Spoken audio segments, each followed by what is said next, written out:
Hello and welcome to this video on making lemon wine. This is a citrus-rich, almost liqueur-like fermented beverage that helps you feel a bit better and almost like it is summer again. This recipe is a good way to use an excess of lemons that occurs throughout the year.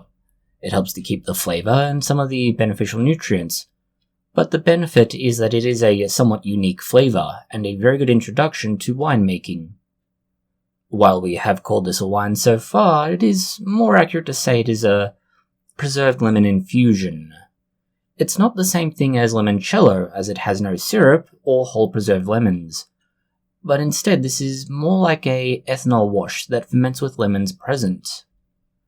Unlike limoncello, it has less alcohol present and is generally less syrupy.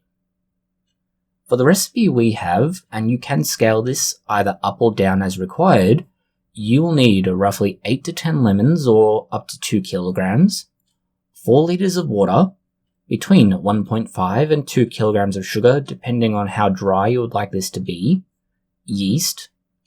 You will need a large jar able to hold about 5 litres, say something like a demijohn. You will need a strainer, a knife, a zester or grater for the lemons, and a juicer. Some of these can be done without if you choose. Some people also suggest adding things like raisins, sultanas, pectinase, and yeast nutrient. These inclusions are not necessary, but you may want to use them for flavour, appearance, and fermentation. If it is for appearance, make sure you use light-coloured raisins to keep it clean looking. In fact, this is true for any other inclusions you may want, such as herbs, spices, or other fruit. The reason is very simple. This will come out as a very light-coloured, if not clear, solution. Anything dark-coloured will obviously cause the end result, the lemon wine, to have a much darker colour. Pectinase will help in clarifying the lemon wine as well. That is especially useful if you're using whole lemons, or more accurately lemon slices. The pectinase will help to not only break down a lot of the unwanted material, but it will also ensure that it settles to the bottom of the container, and so you don't need to worry about it leaving sediment. The first step is to wash your fruit. Now, if you're using your own, or you source them from somewhere that you're not worried about, it's not necessary, but again, desirable, especially since the lemons may have unknown fungus or other pathogens on their surface that will compete with the yeast. If you aren't going to use them as they are fundamentally raw, the alternative is to boil the lemons along with all the other necessary ingredients. You put your lemons, whether that's as a slice, a zest and juice, or however you prepared them, in a large saucepan, add water, heat it up, and then add sugar until it's all dissolved. Bring to the boil and leave for a short time, and then let it cool. You can then siphon this off. The other, more simple and direct approach is to take your lemons, slice them, juice them, and then take this juice and add it to the fermentation container. After this, you now have a container with lemon juice, which isn't very likely to ferment very well. Combine this with water, preferably warm water around 25 to 30 degrees Celsius, then your sugar, and finally yeast. Seal this and either shake or stir until everything is dissolved. This is where one important difference lies. If you are going to use whole fruit or large parts of fruit, you want a wide mouth vessel, and this means you can add everything to it without having to strain or separate out anything. This is particularly good if you want a stronger lemon flavour. Using more of the lemon rind or the whole lemon will lead to a more bitter, and some might say that tart flavour is more refreshing. Whereas if you choose to use only the lemon juice, you will find the flavour is more subtle and not as strong. This means you don't have to worry about the tartness as much. This is much better if you're using something with a narrow mouth in it, something like, for example, a demijohn. If you can filter out all the large material and add this to your narrow mouth fermenter, it'll be much easier because removing large material is very difficult. This does mean you're starting with something more akin to a syrup, then a fermentation solution, and you'll want to dilute it with more water if possible. You then want to seal your fermentation container, put an airlock on it, and wait between 1 and 3 weeks. You'll know it's about done when the fermentation bubbler stops bubbling for at least a day or so.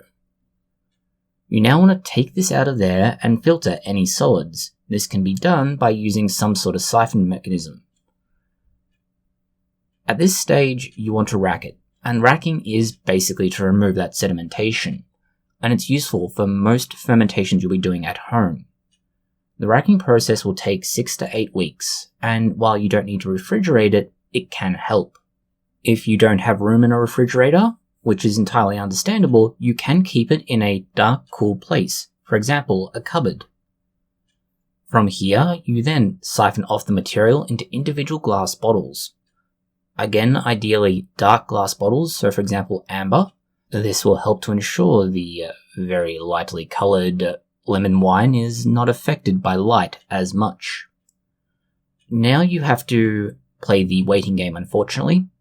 It will need to sit in these bottles for at least 3 months and possibly up to 12 in more extensive cases. By pouring them into bottles individually like this, and again ideally smaller bottles, you will find that you get a very good result. The sweet spot as far as minimum time but maximum gains is about 6 months. 12 months is better, but from 6 months onwards it is drinkable. If stored in a cool, dark environment, lemon wine will keep for several years. Despite having used so much sugar, you'll find that a lot of it is not fermented, and the end result is somewhere between 10 and 14% alcohol by volume for most cases, although your choice of yeast and other factors will change this. For example, a dry wine will have less sugar left behind, but probably have more alcohol. A sweet lemon wine will have less alcohol, but more sugar. This is one way to use all of your excess lemons. It's also a way to introduce yourself to winemaking. It is a useful first segue, where you begin with something that is relatively readily available. You don't need to worry about varieties, cultivars, and other difficulties. There is a significantly lower threshold to processing of the materials needed for this wine, and it is technically a wine, and so its uses are not necessarily manyfold, but you may find that it is an enjoyable and different beverage, and if you're preparing it about now, you might find it a useful Christmas gift. Thank you for watching this video. If you have found it interesting, consider liking, sharing, and subscribing. Please post any comments, questions, or suggestions you have below.